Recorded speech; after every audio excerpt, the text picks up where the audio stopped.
With Oscar voting concluding this week and Oscar nominations being released next week, we are talking about one of the last big categories that I haven't really spent some time on, and this is Best Director. And maybe there's a few reasons I haven't spent a lot of time talking about this category. One, this seems like the most foregone conclusion that this is Christopher Nolan's category to win.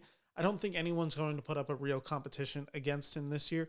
Thus, we're talking more about nominees rather than this is an open category. Anyone could be nominated because really we do know that Nolan will win this award. I'd be shocked if anyone else stood a chance. However, there's a lot of good names in this category and a lot of interesting narrative, a lot of just fascinating conversations that have been going on this award season. So we're going to focus on it before Oscar nominations come out next Tuesday, which just FYI, I will be live for here on this channel at 5:30 a.m. So make sure you subscribe to get that notification. If you want to watch the Oscar nominations announced live with me, I believe it's streaming on either Disney Plus or ABC. I don't know how they're doing it this year, but let's focus on Best Director. And I have a handful of categories today. Handful meaning that, again, I still think that this race is kind of just done.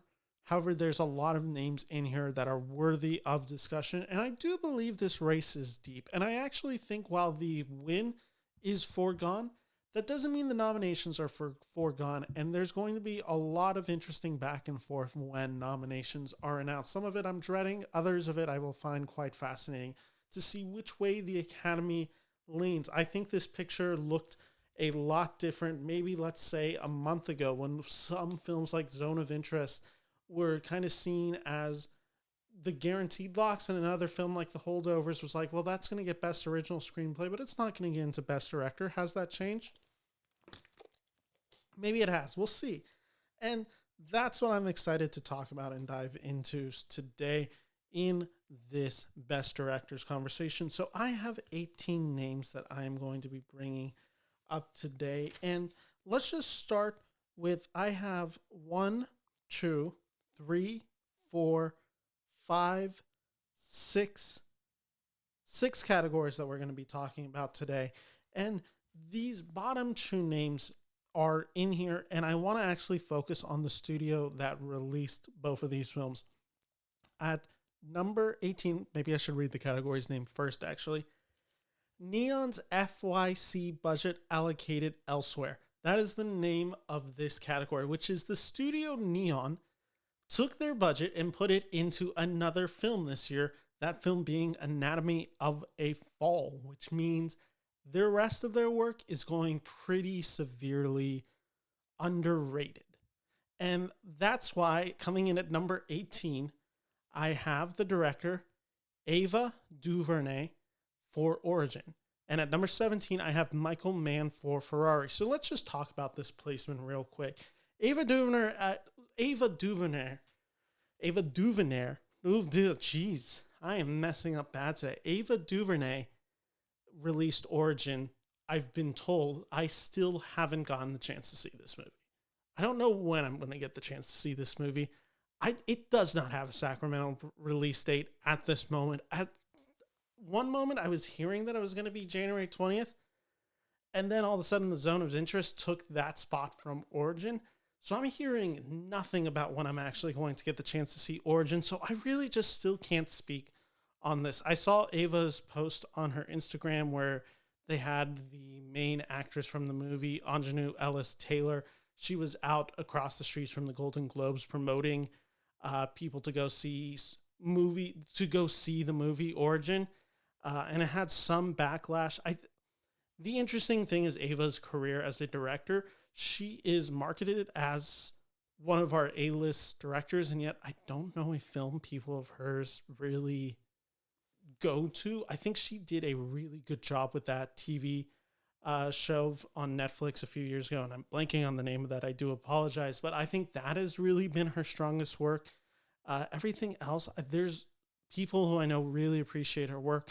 And in Origin, it's just the case of this is not getting any groundswell.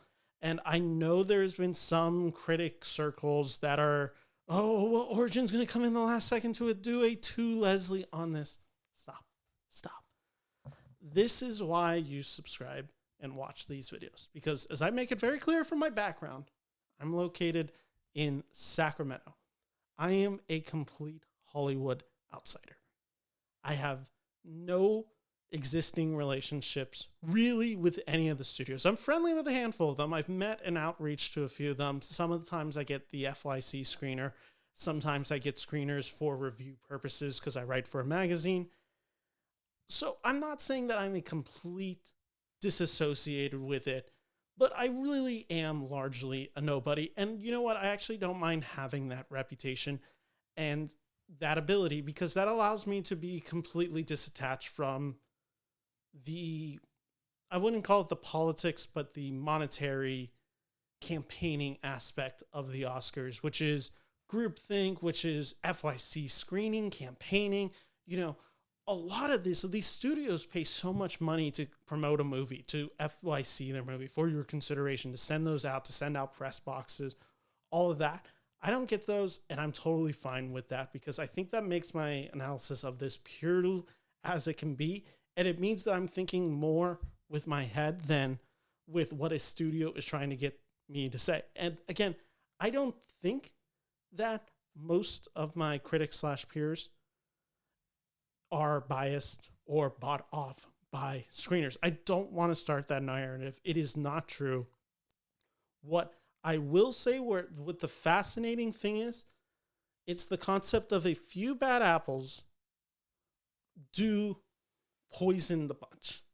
And let me tell you, if there's one thing that I've learned in all of this, it is that there are certainly people who are bought off by FYC screeners, who love promoting the merch, who do all this stuff, who really are just mouthpieces for the studio.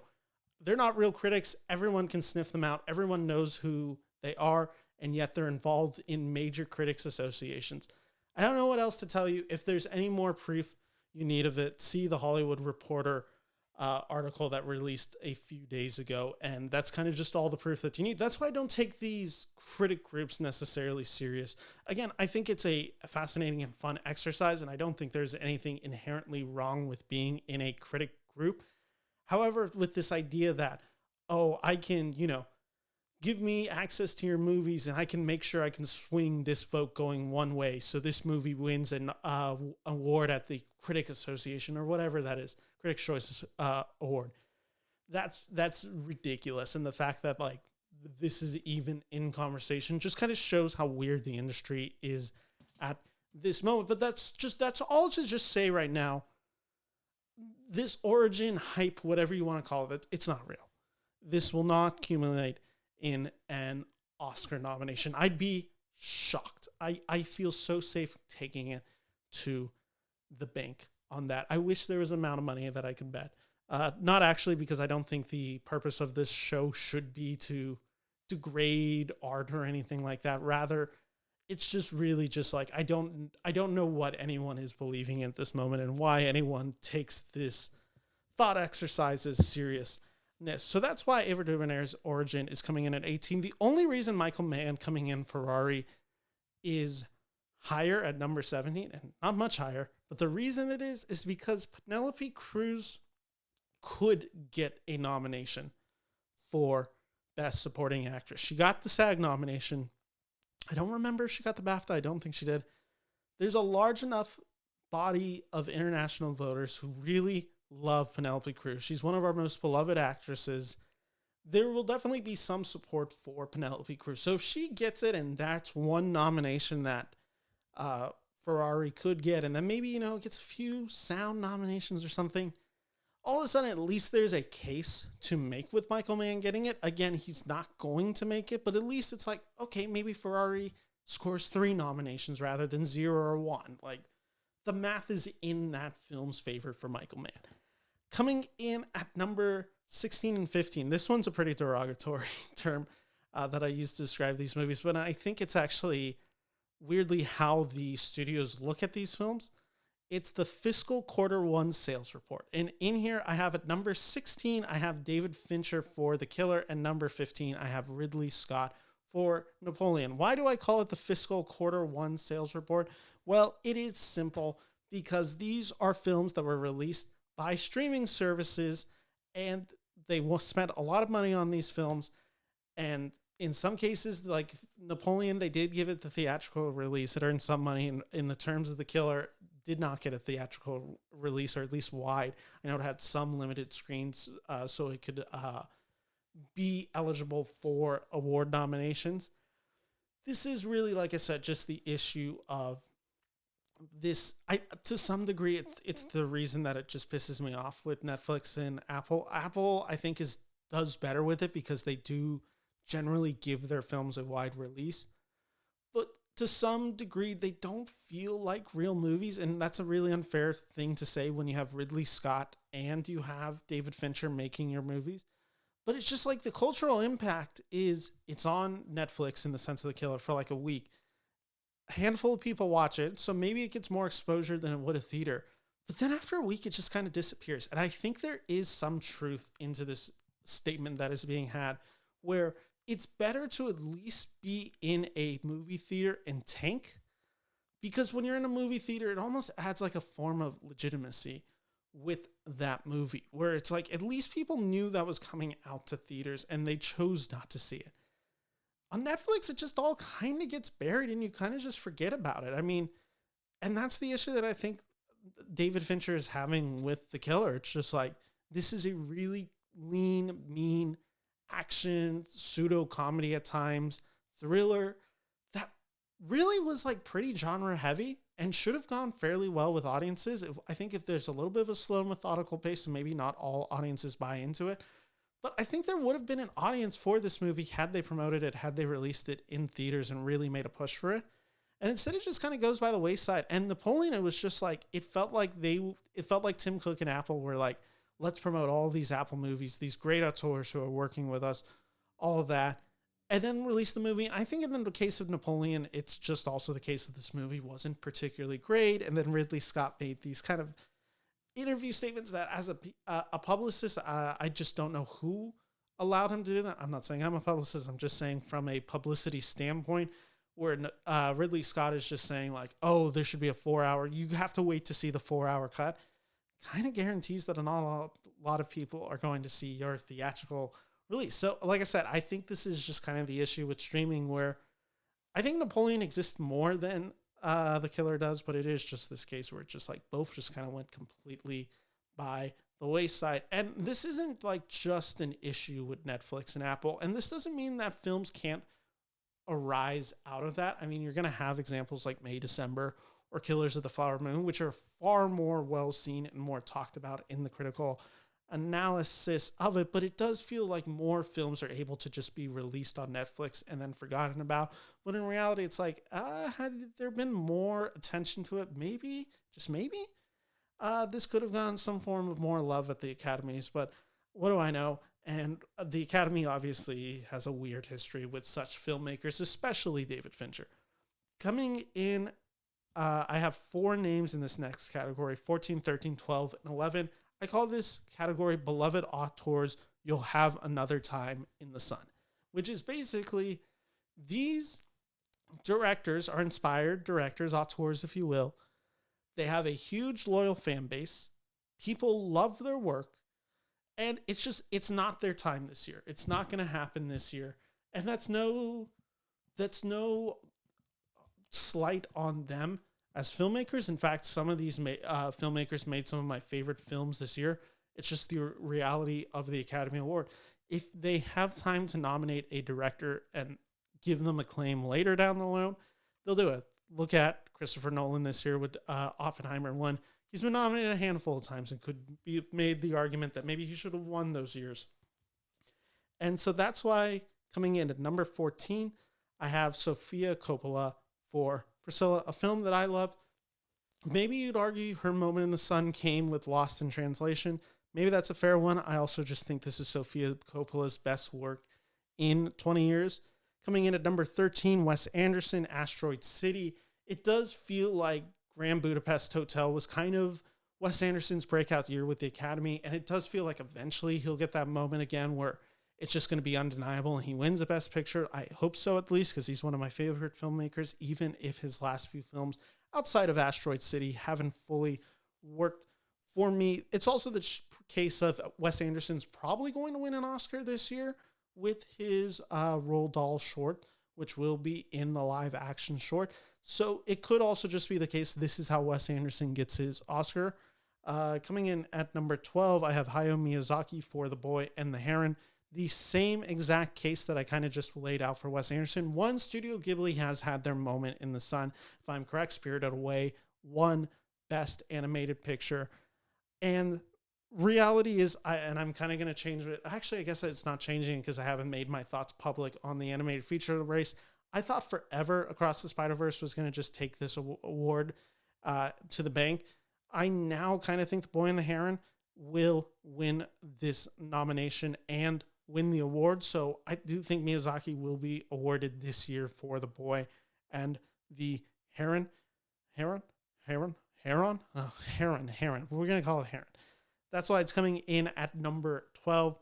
And then number 11, and this one actually shocked me. I kind of remembered him having a bigger career with the Academy, and apparently I'm just completely mistaken on this. I definitely thought Todd Haynes had won his Oscar back in the early 2000s. Like I for some reason I had sworn, I got it in my head that he had won his Oscar for Far From Heaven for Best Original Screenplay. So I thought he already had the screenplay nomination and that he had already had his one win. He has not. He's had a few performances that have been nominated for it, for performances that he directed, but he's never had his actual moment as a director.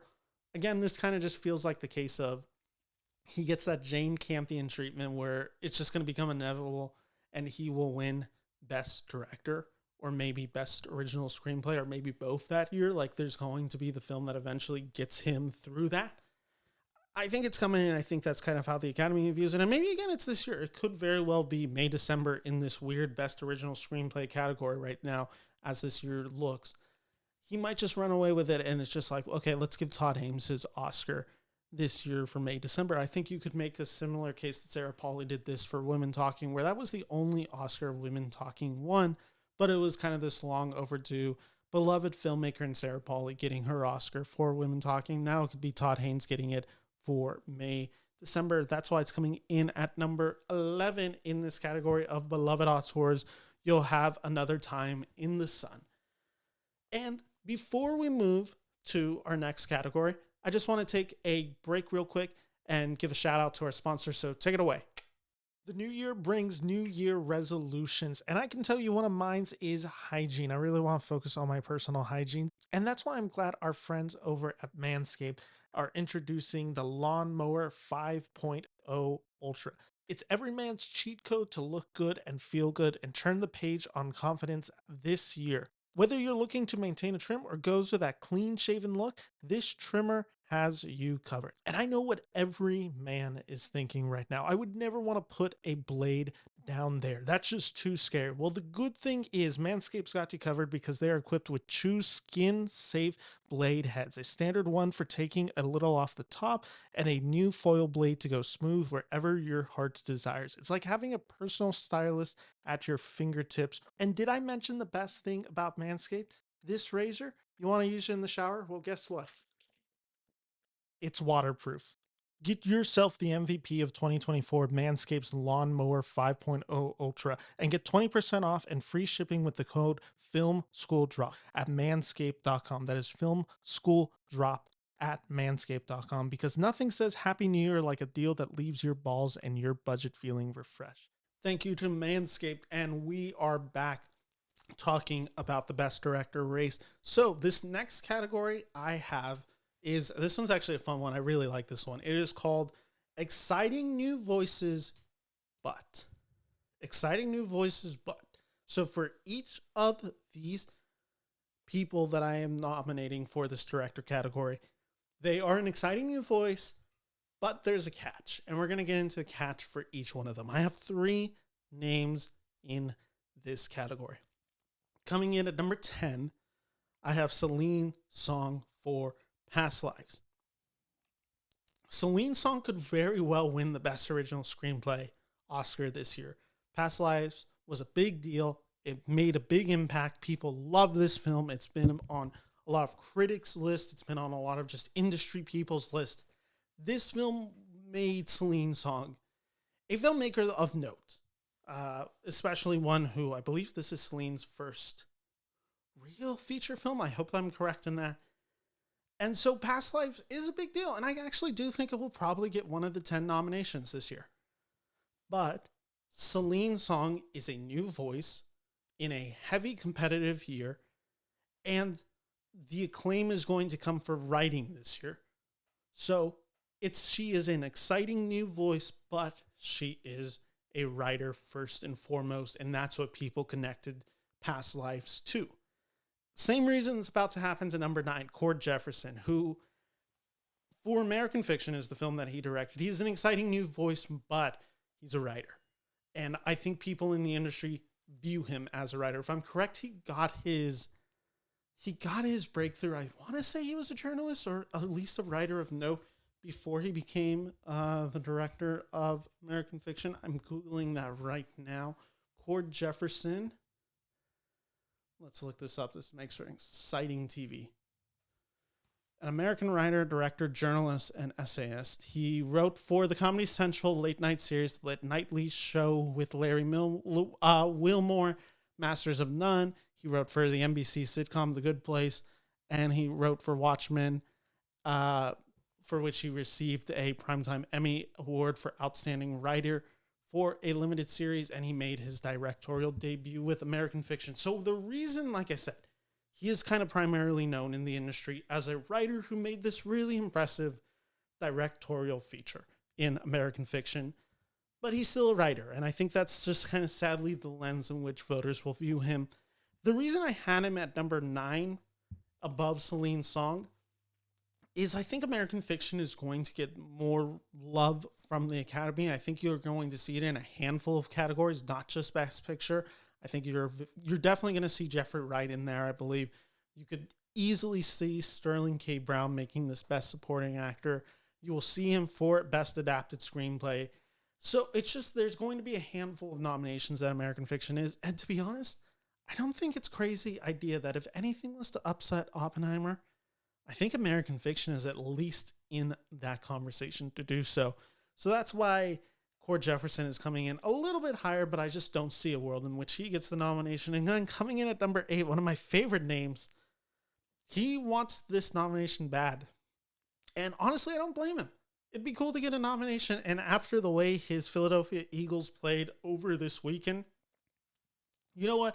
He deserves this nomination. I actually do believe he deserves this nomination because I thought he did a bang-up job with Maestro, which is coming in at my number 8. Bradley Cooper, who I just think has become one of the most fascinating actor-directors we've had in quite a while. I think his sensibilities in Maestro have shown that this guy has a unique vision and a way of expressing himself. He's kind of the opposite of Cord Jefferson and Celine's Song, where it's like, okay, you're an actor more than you are associated with a director.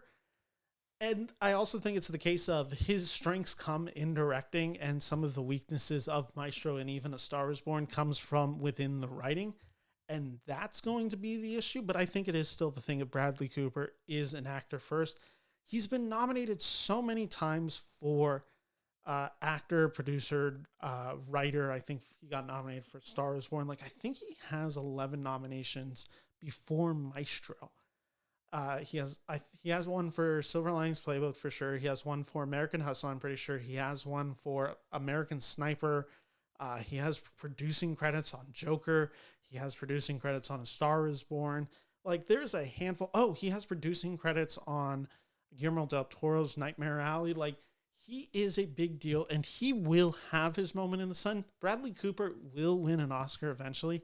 I just don't think it's going to be this year by any means. And that's why Bradley Cooper is coming in at number 8 on this list. He has to earn his dues, if you will, even if I think that's a little bit ridiculous. But that is how the Academy typically thinks. Which leaves us with 2 categories, which let's just start with 1, 2, and 3, which I always find the most fascinating to do. Because there's just names that are going to be there. Number one, Christopher Nolan for Oppenheimer. They're going to win the award.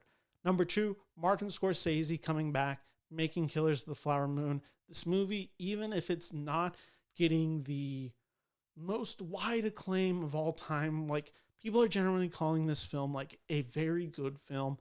The critical reception of this film has been very high. Audiences seem a little bit taken aback by the 3.5 hour runtime. It's been a challenge to get this film seen. I think anyone who sees this it's pretty hard to deny what Scorsese brings to the table as a director in this movie. He's a very well-respected figure in the Academy, even if he's not necessarily well rewarded as a director himself, having only won for The Departed, which is crazy. But Scorsese's going to be in this, so that's why he's number 2 on this list. And I think Yorgos Lanthimos is going to get in pretty easily for Poor Things. Again, beloved director, having already done The Favorite, which got a handful of nominations a few years ago. He'll get that love. Poor Things is going to be pretty highly nominated this year. It's going to get a Best Director nod. So I think those 3 are basically locks, which leaves 2 spots open. And I have number 4, number 5, number 6, and number 7 to do.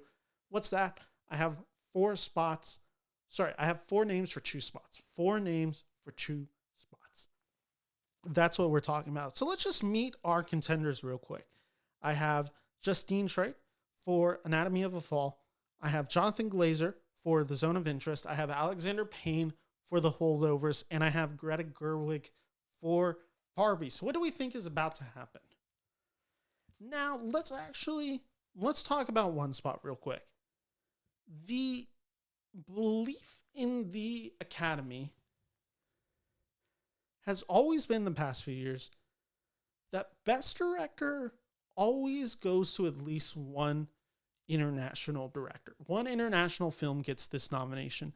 I thought last year was going to break, but then all of a sudden, Triangle of Sadness got nominated. I believe a few years ago, we had obviously Roma get nominated. We had Parasite win the Best Director category and then win Best Picture. We had, I think, another round director got in there for the 2020 Oscars, which again, I know are weird Oscars, but can't be overlooked there. It just seems like every year, one of these 5 films nominated for Best Director goes to an international director, and there's a support thrown from the international community of the Academy voters. And by international, I just simply mean people living outside the United States.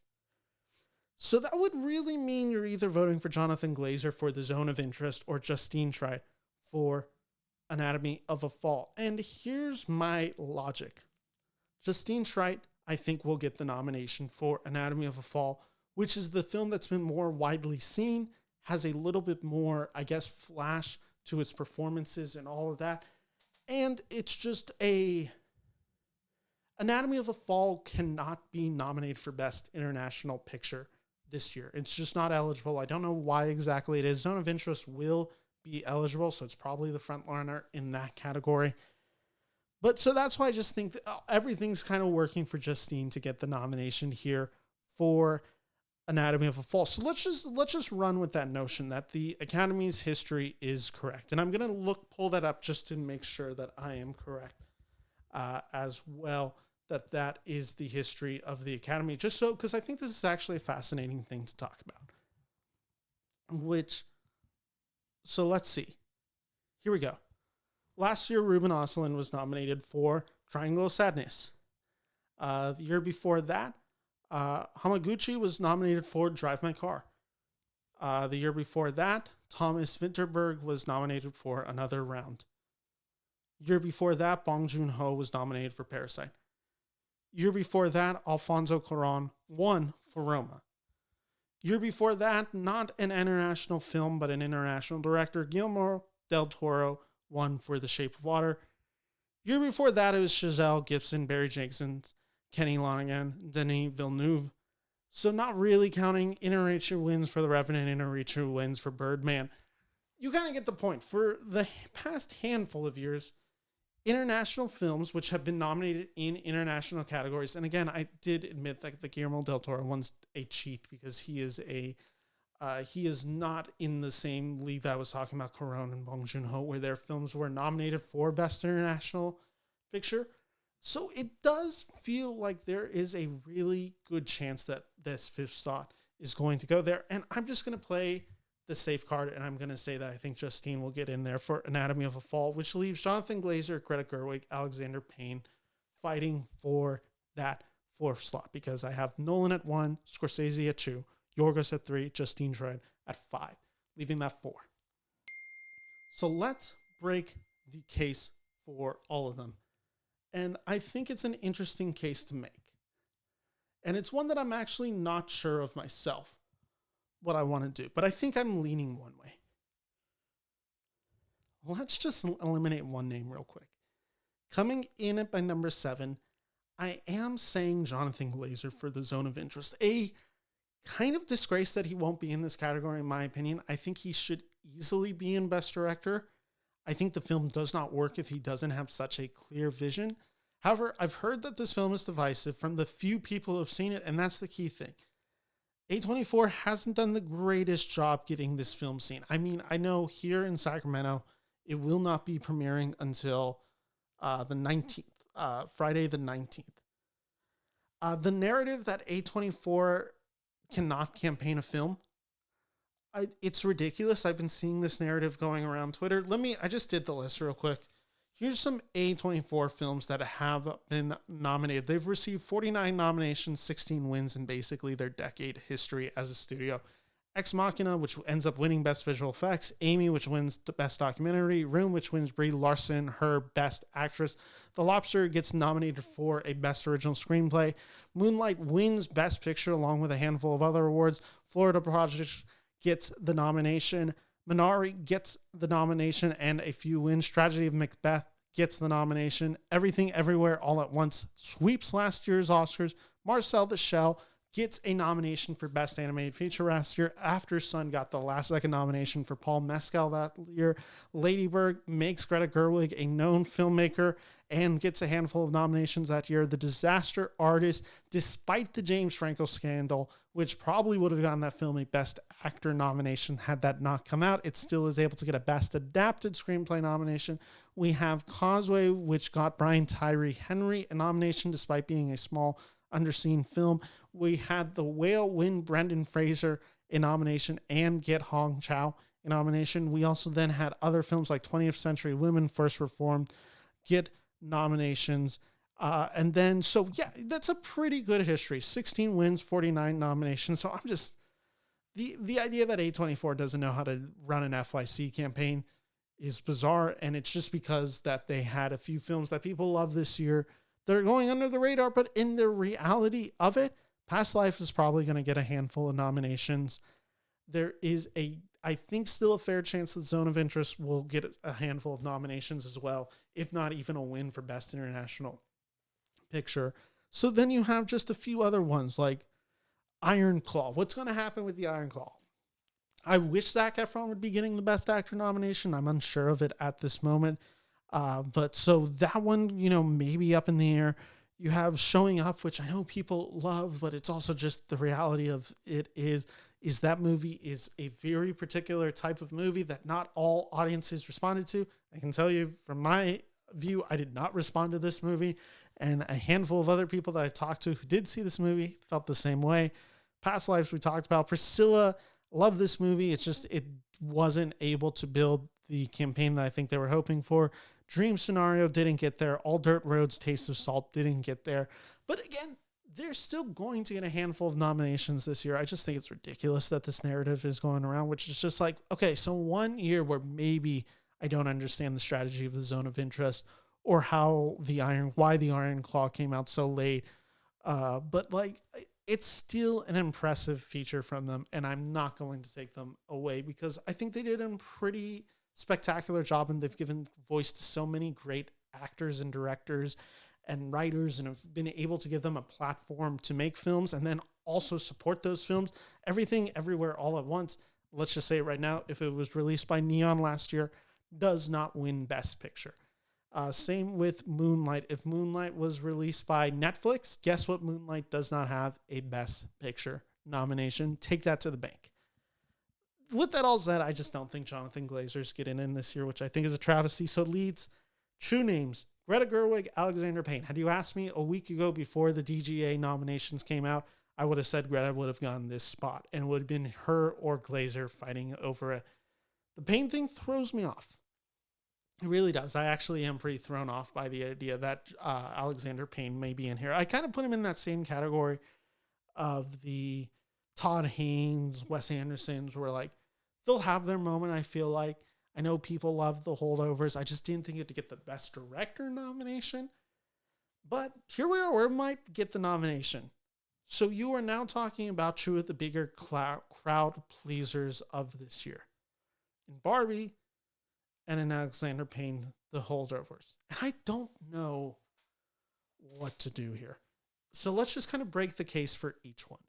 Greta Gerwig, the acclaim for Barbie, and the reason she gets this nomination is because she took this film, she made it a worldwide sensation, biggest movie of the year. She became an A-list director of A-list directors.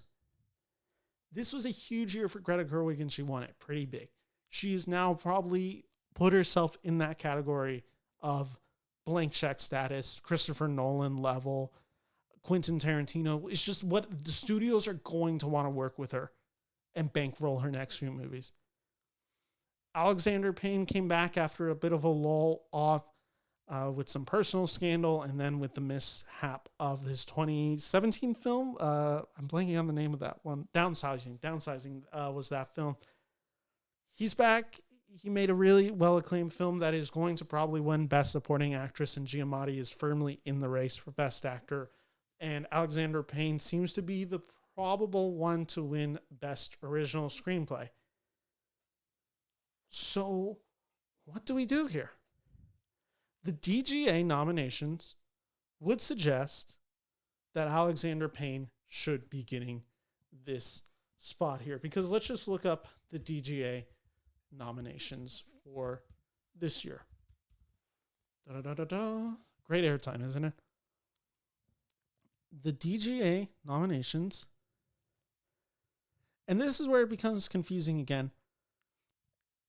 DGA, we had Greta Gerwig, Yorgos, Christopher Nolan, Alexander Payne, Martin Scorsese.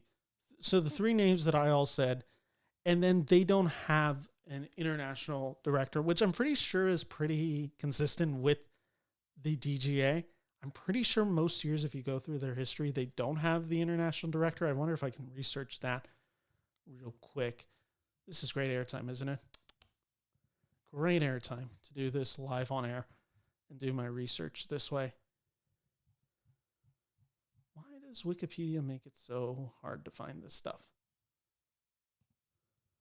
Here we go. I think I found it. Scrolling down. Maybe I'll edit this out. Maybe I'll keep it to show the behind the scenes. Yeah, so last year they had the Daniels, Todd Field, Joseph Kosinski, Martin McDonagh, Steven Spielberg. Kosinski falls out. Triangle of Sadness takes its place. The year before, Jane Campion, Paul Thomas Anderson, Kenneth Branagh, Steven Spielberg, Denis Villeneuve. Denis Villeneuve falls out and Drive My Car takes its place. The year before, Chloe Zhao, Lee Isaac Chung, Emerald Fennell, David Fincher, Aaron Sorkin. Another round takes the place of, I think it's Sorkin loses out. Maybe there's two names that fall out, but I'm pretty sure Sorkin was not in it. Year before, you have Bong Joon-ho does get nominated. Alfonso Cuarón does get nominated in 2018. But that does show that the nominations do not always line up with it. So maybe there's just a less of an international voting body, because I'm pretty sure it is the Directors Guild of America. So let's just go with that for a second. So let's just say that the safe ones are Martin Scorsese, Alexander Payne, Christopher Nolan, Yorgos Lanthimos. So let me repeat that because I messed it up. Martin Scorsese, Nolan, Yorgos, and Greta Gerwig and Alexander Payne. While they both got the DGA, one of them is going to get knocked off to Justin Trent. So what am I doing here? And this is such bad logic. But if I'm correct, Greta Gerwig has never gotten the Best Director nomination. She's gotten it for screenplay for both Lady Bird and Little Women, and she's probably again going to get it for Barbie. She's never gotten the Best Director nom. So you now have to believe that Greta Gerwig is going to get the nomination for Barbie movie, which might be a tough pill to swallow for some voters. Whereas Alexander Payne has gotten the nomination for the holdovers, and, you know, he's had this acclaim, and this film is going to get heavily nominated. So what do you do here? Well, I'm going to let my background decide. I'm Sacramento, born and died. I ride with Sacramento hard. Greta Gerwig made Lady Bird. She's got the trust of Sacramento forever. She announced that she wanted to make more films in Sacramento. Sometimes you gotta plant your flag in the belief. Kings will sign a forward, and Greta Gerwig will get nominated for Best Director this year for Barbie. That's why she's coming in at my number 4. Alexander Payne misses out.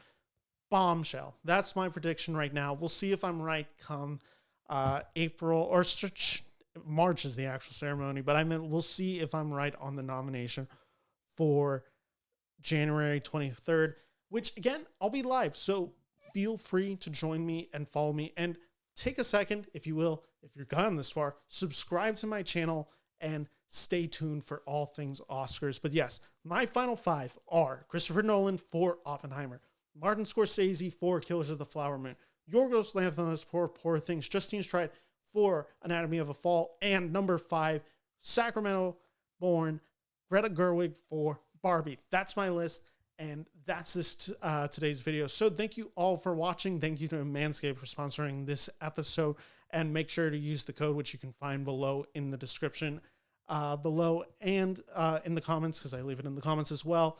And if you like this video, make sure to like and subscribe for more videos coming at you soon. Thank you all for watching, and Sunday I will be releasing my final predictions for each category before I go live on Tuesday, day of the nominations, to break them down live on air. So thank you all for watching. Take care.